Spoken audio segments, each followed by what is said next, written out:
اللہ نے جن لوگوں سے کام لیا ہے ان کی تبلیغی مسائی کو بے لوث رکھا ہے، اور جو ٹگے ٹگے مانگتے پھرتے ہیں تو ان کی نہ کوئی توقیر ہوتی ہے اور نہ ان کی گفتگو میں کوئی اثر ہوتا ہے۔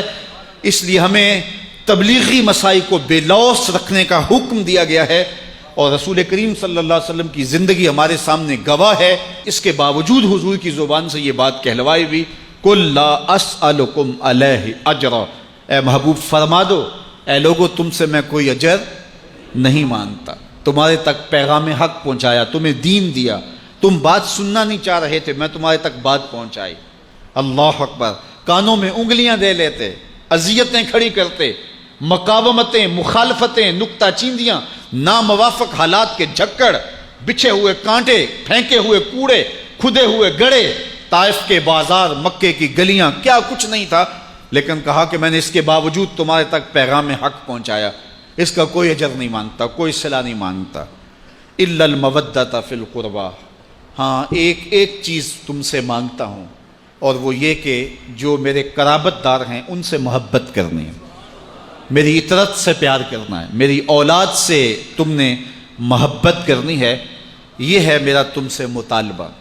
یہاں ایک سوال کھڑا ہوا کہ جب تبلیغ دین کو بے لوث رکھا اور اجر کی کسی صورت کو قبول نہ کیا تو اپنے قرابت داروں سے محبت بھی نہ مانگی جاتی؟ تو اس کا جواب علماء نے یہ دیا کہ قرابت داروں سے جو محبت مانگی گئی ہے یہ قرابت داروں کی ضرورت نہیں، یہ امت کی ضرورت ہے، کہ اگر وہ حضور کے قرابت داروں سے جڑ جاتے ہیں تو پھر ان کے اپنے ایمان کی، اپنے دین کی حفاظت ہوتی ہے۔ حضور نبی رحمت صلی اللہ علیہ وآلہ وسلم نے ارشاد فرمایا، حضرت زید بن ارقم رضی اللہ تعالی عنہ کی مرویات سے ہے، فرمایا لوگو میں تمہارے اندر دو بھاری چیزیں چھوڑ کے جا رہا ہوں، جن کو رسول اللہ بھی بھاری کہہ رہے ہیں، وہ کتنی بھاری ہوں گے؟ ایک تو اللہ کی کتاب چھوڑے جا رہا ہوں، اور دوسری چیز اپنی اطرت چھوڑ کے جا رہا ہوں، اپنے اہل بیت چھوڑ کے جا رہا ہوں۔ تو ان دونوں کے دامن کو پکڑ لو گے تو کبھی بھی گمراہ نہیں ہوگے۔ یہ میرے رسول نے ضمانت دی ہے، میں اپنی امت کو لاوارث نہیں چھوڑ کے جا رہا کہ میرے بعد وہ بھٹکتے پھریں، انہیں کوئی راستہ نہ ملے، انہیں کوئی منزل نہ ملے۔ کہا نہیں، میں تمہیں مضبوط حصار دے کے جا رہا ہوں، میں تمہیں واضح راہ عمل دے کے جا رہا ہوں۔ سوال یہ ہے کہ میرے رسول صلی اللہ علیہ وآلہ وسلم نے تو اپنی امت کو دو مضبوط چیزیں دی اور کہا کہ تم اگر ان کو تھام لو گے تو گمراہ نہیں ہوگے، تو یہ امت 72-73 گروہوں میں کیسے بٹ گئی؟ یہ فرقہ فرقہ کیسے ہو گئی؟ یہ ٹکڑے ٹکڑے کیسے ہو گئی؟ تو اس کی وجہ یہ ہے کہ کسی نے کتاب اللہ کو چھوڑا، کسی نے اہل بیت کے دامن کو چھوڑا۔ میرے حضور نے فرمایا تھا دونوں کے دامن کو تھامے رکھو گے تو کبھی گمراہ نہیں ہوگے۔ کسی نے کتاب اللہ کی بات تو کی لیکن اہل بیت کا بغض سینے میں پلتا رہا، گمراہ ہو گئے، اور کسی نے اہل بیت کے نام کی دہائی تو دی، قرآن کے پارے بھی پورے نہ مانے تو وہ بھی گمراہ ہو گئے۔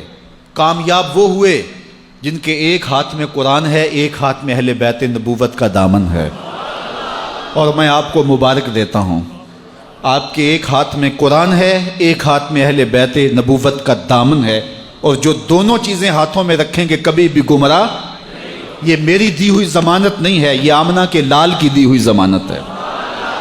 تم کبھی گمراہ نہیں ہوگے اگر دونوں کے دامن کو مضبوطی سے تھامو گے، کتاب کو بھی نہیں چھوڑو گے، اہل بیت نبوت کے دامن کو بھی نہیں چھوڑو گے۔ اب یہاں ایک سوال کھڑا ہوا، اور وہ یہ، کیا قرآن کافی وافی اور شافی نہیں تھا؟ اہل بیت کے دامن کو تھامنے کی تلقین کیوں کی گئی؟ تو صاحبو اس کا جواب یہ ہے کہ ایک ہوتی ہے تھیوری اور ایک ہوتا ہے اس کا پریکٹیکل، ایک ہوتا ہے علم اور ایک ہوتی ہے اس کی عملی مشق۔ اگر تم نے اسلام کی تھیوری دیکھنی ہے تو قرآن موجود ہے، اور اگر پریکٹیکل دیکھنا ہے تو کربلا کے تپتے ہوئے ریگزار میں آل پیغمبر کا کردار موجود ہے۔